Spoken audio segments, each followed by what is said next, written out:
Hello everybody. I would like to wish all of you fathers out there a happy Father's Day, and especially my dad, Mike Reed. I wanted to get on here and say happy Father's Day to him, and I hope you're watching this, Dad, because I snuck on your account and put it up for you. So, surprise! Happy Father's Day.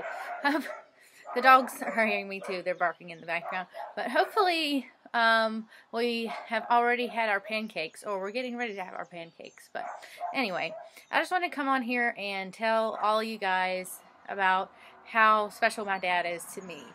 He is one of the coolest people I know, I'd say. Now, I mean, he's taught me a lot of great things about life. He taught me to know the Lord at a very young age. You know, whenever I was a kid, if we had a fire pit or anything like that, if we were roasting hot dogs or if we were burning trash, there was always that conversation that went a little like, you know, hell's hot, you don't want to go there. So, you know, he just kind of used some everyday things to teach you about life. Some other things that Dad taught me about, how to roast the perfect marshmallow. Whenever you are toasting your marshmallow on the stick, you have to turn it slowly. You have to wait until the flames die down. You have to put it over top of the coals. And as you're turning it, you just turn until your stick turns, but your marshmallow doesn't turn with it. It's a light toasty brown on the outside, and you do not stick it in the fire and turn it black, because then that just makes it charred and kind of burnt tasting. So it always takes me a lot longer than the average person to toast a marshmallow. But he really always stressed how important it was to toast them instead of burning them. When I was young, Dad could always fix anything in the house. We didn't have to call a plumber or a carpenter. We didn't have to call a mechanic for the cars. He could fix everything in the house. And he could build everything that you needed him to build, like I said, with carpentry skills. In fact, every porch we ever had turned into a room. So, we started out with a double wide. It ended up a triple wide with a downstairs and a room on the side and a room on the front. So, one of our jokes is that anytime Dad builds a deck or porch, it turns into a room. So, just know that it's not going to be a deck or a porch for very long. You'll eventually have a roof and some walls on it. When I was still at home, Dad was always kind enough to take me out on special occasions for my birthday and just take me shopping. And he was so patient with me. He would just go through the stores and not say much, and he just followed me around. And then he would just take me out to eat and listen and talk, and he was just so kind about that. I mean, he even drove me to Pigeon Forge, Tennessee, and then passed that into Gatlinburg to go to Bubba Gump Shrimp Company one day. And I forget what year it was, but it was whatever it was on a Saturday, and it was pouring the rain. I mean, torrential rain, like rain so bad and wind so bad that it turned my umbrella wrong side out. Well, Dad walked there, and he didn't have an umbrella. And I walked there with my umbrella from the parking building all the way up to Bubba Gump's. And that's all we did. We went to Bubba Gump Shrimp Company and ate and came back. And it's like over a 3-hour drive from here. But he knew I wanted to eat there, so he took me there to eat. So that was really nice of him. Whenever I go over to visit Dad, even if it's not first thing in the morning, he always asks me if I want something to eat. And normally I say eggs in a basket. Or he just says, hey, you want some eggs? And he always knows I want them in a basket. So for those of you who don't know what eggs in a basket are, it is when you take your toast, your piece of bread, and you cut the middle out with a biscuit cutter. Like you make a circle, okay? And then you crack your egg and put it in that circle, and you fry it on both sides, and then you fry the circle on the other, you fry your circle over here by itself. And then you put it on your plate. And I like to put like apple butter on it, or you put jelly on it. Or there's also something else, pepper jelly. Hot pepper jelly with cream cheese is also really good on that. So he always fixes me eggs in a basket, and it's delicious. And Cracker Barrel doesn't hold a candle to what Dad's eggs in a basket are. So some other specialty foods of Dad's are creasy greens with vinegar and sugar and bacon. They're so good. He would just go grab them out of the creek, bring them home, cook them. I mean, I could eat them till I was sick. I mean, they're so delicious. He also makes fried potatoes which are delicious, covered in ketchup. And he also makes fried sweet potatoes the same way. And they're just great. He fries them in olive oil. I mean, I haven't had them in so long. I may have to put in an order for those. Hint, hint. Oh, Dad is always on time for everything. And chronically early for everything. He's one of those, if you're 5 minutes, well, or if you're 10 minutes early, you're 5 minutes late type of guy. Or if you're 30 minutes early, you're 5 minutes late. He's very on time. He hates to be late. So, I'm glad I don't have to go places with him all the time, because lots of times I'm just sliding in by the skin of my teeth. But yeah, Dad is always great. He's very punctual. So, kudos to him for that. Oh, whenever you visit Dad in the wintertime, expect to visit a house that is very hot. He has a wood stove, and it's so hot that you can usually just go in and wear shorts and a t-shirt, or you'll smother to death. But I like it like that. I like it like that even in my own personal home. But it's really cozy. But it's a hot house. Now, when it comes to dogs, when I was growing up, we didn't have, well, as you can hear my dogs. They heard me say dog. We had pets every now and then, but they were outside, and I never really got attached to a pet, and Dad never really got attached to a pet that I know of when I was growing up. Now, but whenever my brother's dogs had puppies, we got one of the litter, a little dachshund, Lola. You've probably seen her in the videos. She's white. She has blue eyes, and I just had to have Lola. Had to have her. So we got Lola, and I got married about 1.5 years later, and I said, oh, well, I can't take Lola with me, because it's just too much getting married and then having a dog. It's all too much of a change. So I left Lola at home. Now Dad loves Lola. He takes her on hikes. He takes her to Pipestem, West Virginia. That's a state park. Anytime he and Mom go out, and they're out in the woods hiking, Lola's there with them. Dad loves little Lola. Don't you let him tell you that he doesn't. He loves that dog. And, it's a big deal, because he and I used to say, ew, dogs shouldn't be in the house. Oh, no, they should never be in the house. Dogs shouldn't be on the furniture.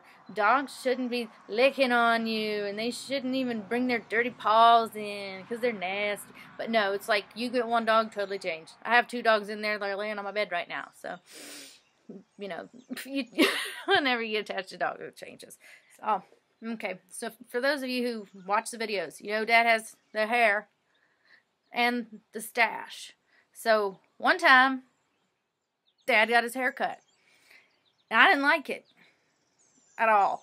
It was like, he came home, and I was like, Dad, where did your hair go? Like, it startled me. I was probably a teenager, but still, I was like, I didn't like it. And I don't know if it was at the same time or a different time, but he also shaved his mustache once in my life. He shaved his mustache. I didn't like it. I was like, Daddy, put it back on. Because I've only known Dad with a mustache. And the hair and the mustache, this man has he has 10 gray hairs. I know he has more than that. But I'm like, how are you turning 64 this year, and you have little to no gray hair? You got stragglers, but I hope I get that hair. I hope I got that gene that whenever I'm older, I don't turn gray very fast or anything. But I guess we'll just have to wait and see. You also get a suntan, Dad, super easy.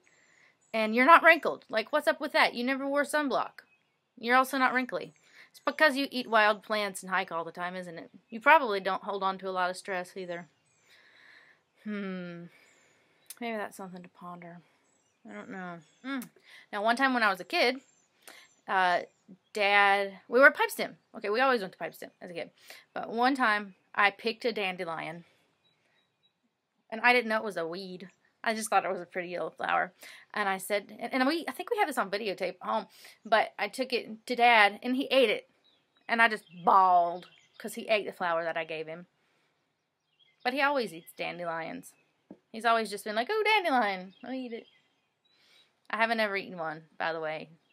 I'm always afraid that maybe some dog might have stopped and sprinkled on it before I got there. When I was really little and I was sleeping in my own bed as a kid and I was still afraid of the dark, my daddy would lay in the floor next to my bed and he would put his hand up next to me and I would hold on to his thumb until I went to sleep. So he knew that whenever I relaxed and let go of his thumb, he could leave. You know, so just knowing that he was there and I could hold his thumb, just calmed me down enough so that I could relax and go to bed, and the boogeyman wasn't gonna get me. And I'm pretty sure I had a good hold on that thumb, making sure he wasn't gonna just get up and go away. Okay, and here's something else. So he's in really good shape. Hey, Dad, you're in good shape. Like, for somebody that has, like, I mean, you've worked hard your whole life. That's probably why you're in great shape. You've never had a chance to just sit back and be lazy, you know. So you can run if you want to. You just get up and you run a mile and be like, I'm going to go run a mile. I'll go hike to the top of this mountain. I'm going to go ride a bicycle. I'm going to kayak. I think I'll just go do this. You don't get tired of stuff. I mean, you're just like in really good physical health. That's awesome. I mean, you're pretty good handy dad, you know. Now, we started making videos in 2009. That is the year that I graduated from college. And I worked on videos with Dad until about 2 years ago when Dad got his own computer. And I taught him how to make his videos. So after that, I no longer edited the videos. So he went from taking just a point and shoot camera and working things up on a Windows computer to me getting iMovie and working with that. And then he actually learned iMovie himself, so he can do titles and he can do transitions, and he learned that whole interface, which is really awesome. And now instead of, since we live about 20 or 30 minutes, well, it's about 20 minutes apart, he doesn't have to bring me the disc and then I put it in and have to work everything up and then upload it and all that stuff. He can actually just do it all at home and crank videos out every day if he wanted to. But it's awesome that he's learned that whole interface. And and just like, let's go back a few years before 2009. If you had told me that Dad would have over like 1 million hits on YouTube, like over 1 million people have watched him, that people have come to his workplace from as far away as Australia and Japan and recognized him, that I would tell you were crazy, because I would never think that he would make videos, for one thing, and for another thing, just that they would kind of explode into this huge thing for him that he loves to do. And if you'll pardon me, I'm going to get my dog. This little guy's Gage. As you can tell, we're a dachshund family. I have another one over here. He's just barking. He might come up in a second.